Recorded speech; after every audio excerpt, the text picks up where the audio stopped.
But the first audience I want to talk to are the young folks, the young kids. And this isn't so much for the kids, let's say, in the early age, grades 1 through 6, but junior high school and high school. Here's the first Bill Porterism. It's okay to be smart. Listen, kids, it's okay to be smart. It's cool to be smart. Our kids have somehow gotten this notion, and some of it comes from the rap culture, that we have to stay at the back of the class, dumb it down, be at the bottom, talk slang, be jabby, and don't go to class. I want our kids to know it's cool to be smart. It's cool to move your desk to the front of the room. We want some valedictorian, and I'm speaking to East Preston kids. I'm speaking to North Preston kids and the kids in our community. We want valedictorians coming out of our schools. We want kids graduating at the top of the class from East Preston and not at the bottom of the class. Now, I know that there's some kids out there who are saying to themselves, you know, I really am smart and I really feel that way. Okay, step forward. I want to empower you, kids. If you feel like you're smart, there's no reason to dumb it down to go with the crowd. If the crowd all wants to hang out and not go to class, bump them. Find you a crowd that's going to class and participate with the leader.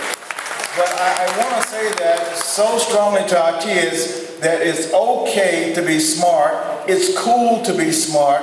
Don't listen to the rap generation message that you need to be, to kind of stay back. That education thing ain't for us. If it ain't for us, you are going to starve because you're not going to be able to compete and make a good living.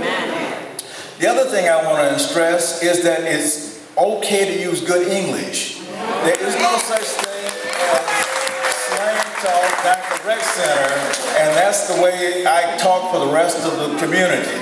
When you're in Halifax, when you're in Ottawa, when you're in Montreal, when you're in Vancouver, you speak good English. If you expect to get ahead in society, if you expect a good job, to advance in education, you've got to speak good English.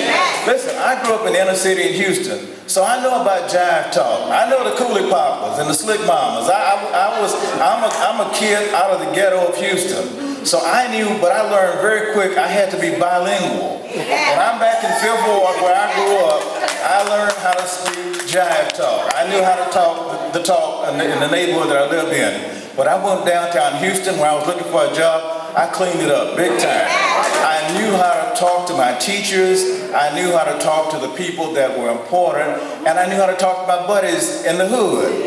Okay, so I'm just saying, at the rec center, you may speak one way, but when you go downtown, and you're trying to advance in your education, in your career, in a job, clean up your language and speak good English.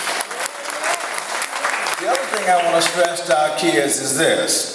You can't be liked by everyone. Stop trying to be liked by everyone. Some people are going to like you, some people are not. Don't waste your time in high school and junior high school trying to find people that like you. If they don't like you, find some people that do like you. Just move them aside. Our young people waste too much time worrying about how they look, what kind of shoes they have on, what kind of clothes they're wearing, and ain't nothing going in here. It's all about appearances, and that means nothing.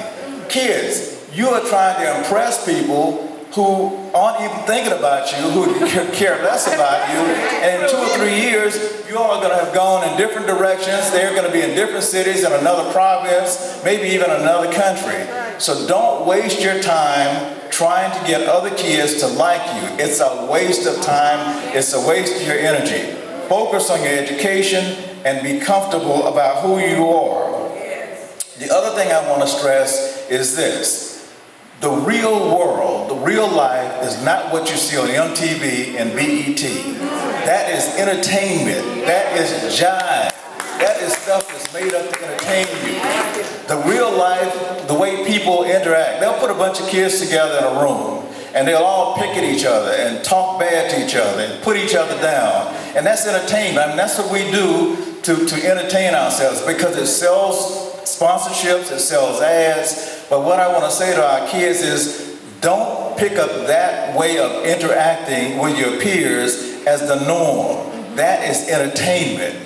You know, I'll admit, I occasionally turn across the Jerry Springer show, and I'll see what some crazy stuff he's got on there. I don't know if anybody's ever seen Jerry Springer, but none of us adults are going to suddenly now go outside and start dealing with each other like Jerry Springer. So I'm saying to my brothers and sisters, young people, when you see the TV shows that are projected at you, or what's in the movies that's projected at you, that is entertainment that is produced by big corporations that are making money off of selling sponsorships, selling tickets, and they project life the way that's entertaining.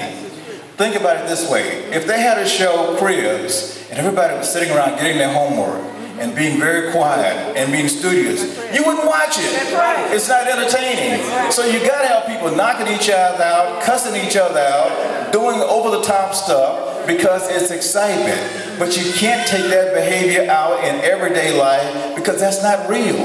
That's not real. So don't try to imitate what you see on MTV and BET as real life. It's entertainment. It's designed to attract the largest audience and to sell time to sponsors. It is TV and movies are not necessarily designed to teach you, brothers and sisters, good behavior and good training. It's entertainment.